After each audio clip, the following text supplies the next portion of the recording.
Namaste everyone, welcome to biology classes. Today's our topic is phases of life.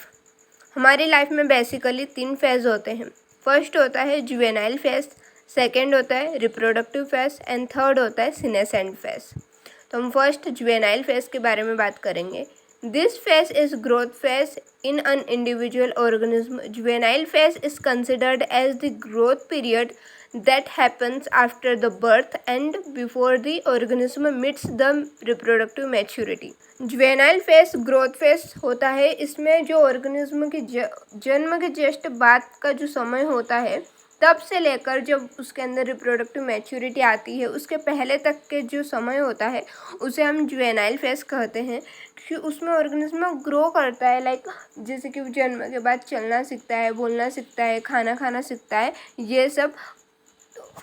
तो जब वो थोड़ा grow कर जाता है, उसके अंदर रिप्रोडक्टिव मैच्योरिटी नहीं आती है, उस फेज़ को हम जुवेनाइल फेज कहते हैं. क्योंकि रिप्रोडक्टिव मैच्योरिटी आने के बाद उसका रिप्रोडक्टिव फेज स्टार्ट हो जाता है लाइफ का.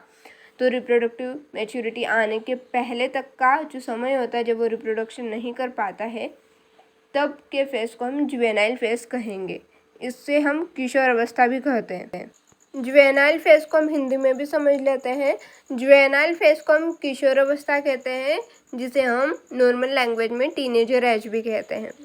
यह वह समय है जब कोई जीव जन्म के बाद लेकिन प्रजनन परिपक्वता तक पहुंचने से पहले बढ़ता है. ये वो टाइम होता है जिसमें वो जन्म के बाद से लेकर प्रजनन करने तक के पहले का जो समय होता है जब वो बढ़ता है उसे हम किशोर अवस्था कहते हैं. किशोर एक जीवित प्राणी है. किशोर अवस्था जो है वो जीवित प्राणियों में होगी. ऑफ कोर्स वो ग्रो करेगी, नॉन लिविंग थिंग तो ग्रो कर नहीं सकती है. जिसने अभी तक व्यक्तता, यौन परिपक्वता या शारीरिक आकार प्राप्त नहीं किया है.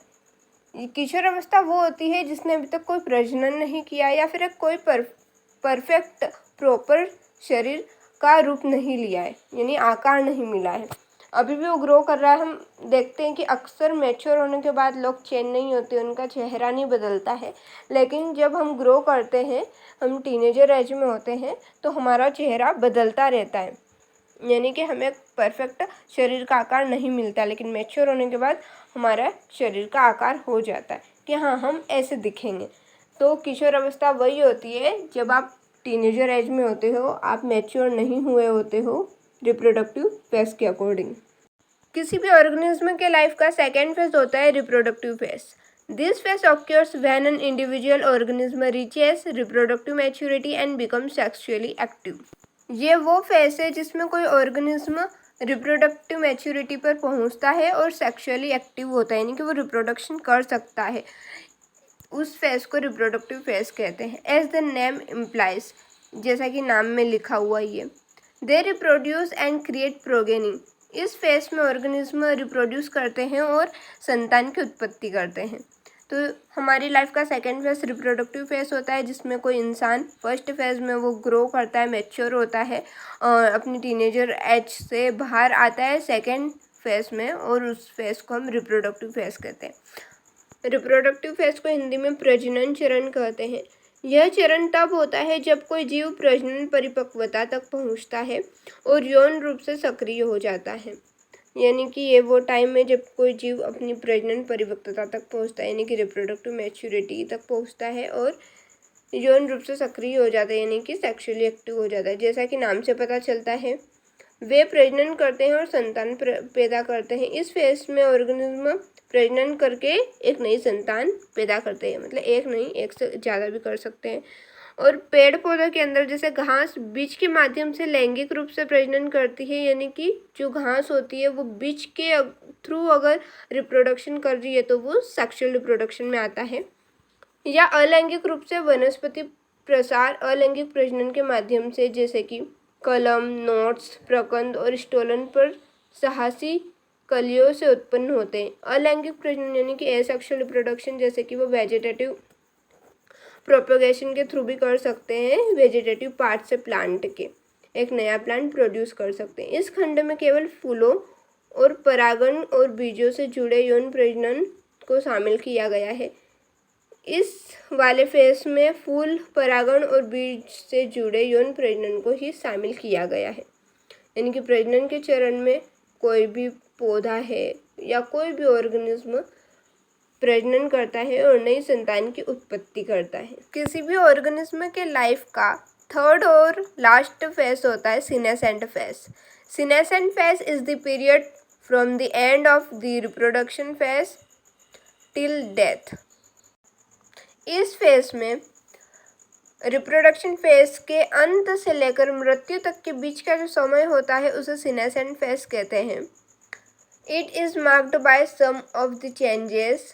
इसमें कुछ चेंजेस देखने को मिलते हैं। Example, slower metabolism, breakdown of proteins, immobilization of nutrition etcetera.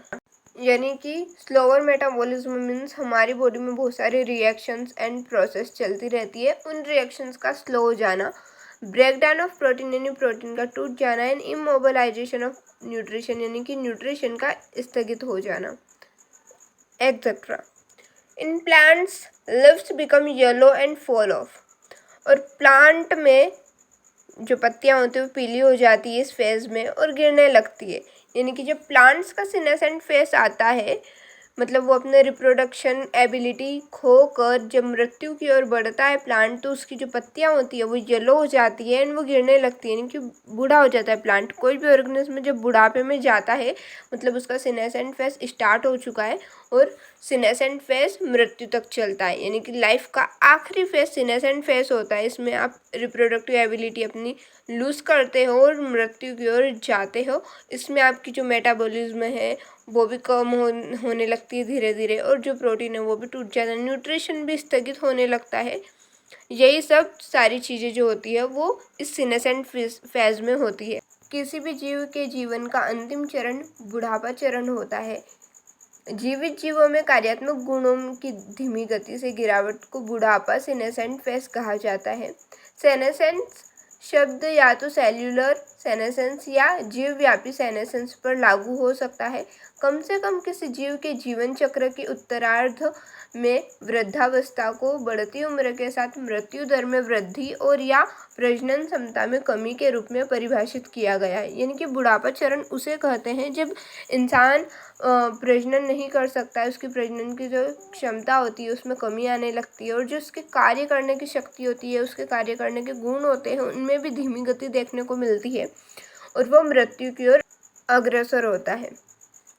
हमने इस वीडियो में हमारी लाइफ के तीनों फेजेस को देखा, like juvenile phase, reproductive phase and senescent phase. Juvenile phase में जब आप जन्म लेते हो उसके बाद से रिप्रोडक्टिव मैच्योरिटी आने तक के पहले का जो समय होता है उसे जुवेनाइल फेज कहा जाता है, यानी कि आपकी टीनेजर एज। रिप्रोडक्टिव फेज में आप रिप्रोडक्शन कर सकते हो, आपके अंदर रिप्रोडक्टिव मैच्योरिटी आती है और आप न्यू ऑर्गेनिज्म प्रोड्यूस कर सकते हो।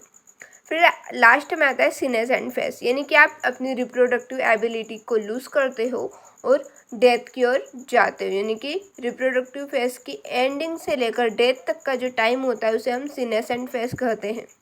आई होप लाइफ के तीनों फेज आपको क्लियर हो गए होंगे। अगर आपको वीडियो पसंद आता है तो वीडियो को लाइक कीजिए, चैनल को सब्सक्राइब कीजिए। Thank you everyone for stay with me till the end.